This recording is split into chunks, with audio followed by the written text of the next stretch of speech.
Aktiviti perikanan kian rancak di Lambur Kanan Bota Parit susulan pembinaan landas bot untuk manfaat nelayan. Itu antara perkongsian menerusi lintah langsung dari Perak kali ini. Untuk berita lanjut, kita bersama Fahmi Muhammad Nur. Fahmi, silakan.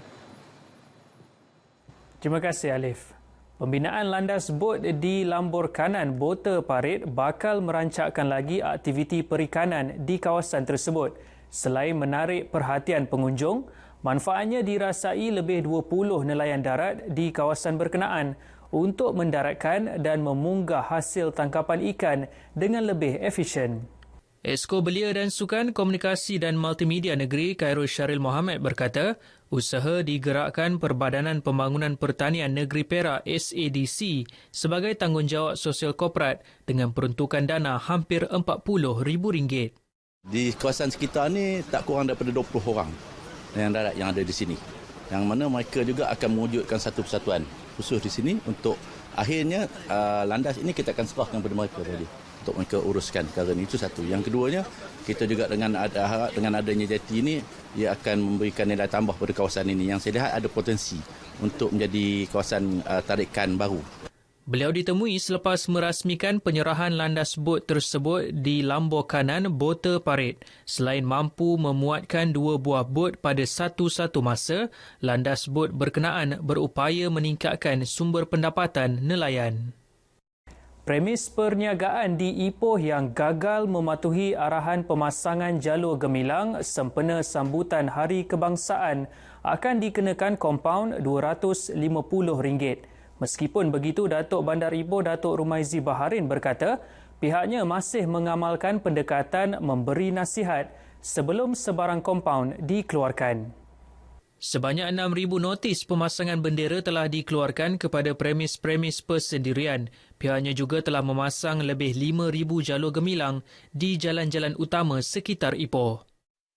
Nak mengibar jalur gemilang ni memang kita dah syorkanlah semua warga Ipoh untuk mengibarkan jalur gemilang. Dan apa yang paling penting bagi saya lah, bukan sangat selain daripada pengawal ini wajib buat kan, tapi yang lebih penting itu roh kita menyambut kemerdekaan.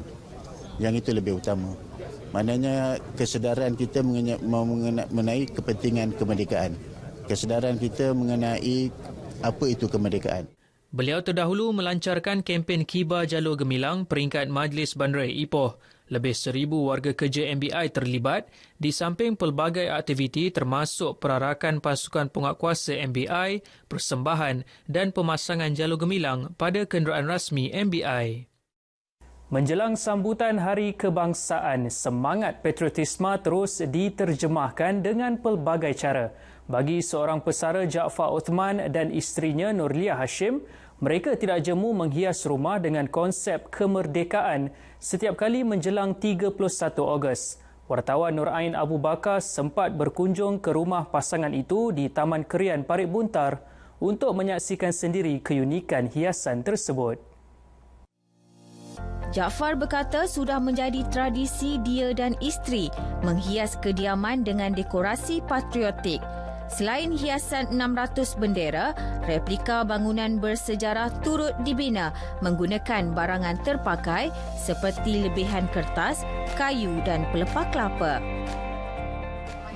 Replika ni datang daripada barang-barang terbuang. Kalau apa tengok yang kita ni rasa nak ni yang boleh diguna pakai, kita ambil bawa balik. Lepas tu kita akan buat tengoklah bentuk apa yang boleh jadi. Benda-benda tu macam kotak-kotak ke apa, benda span apa semua dengan apa ekornya ni. Jadi benda tu kita boleh ubah sesuai. Macam-macam kita boleh bentuk. Yang tu kita inilah benda tu yang kita semula lah benda yang terpakai. Keunikan hiasan dan lanskap yang dihasilkan turut menarik minat jiran dan orang ramai yang melalui kawasan rumahnya untuk mengabadikan kenangan.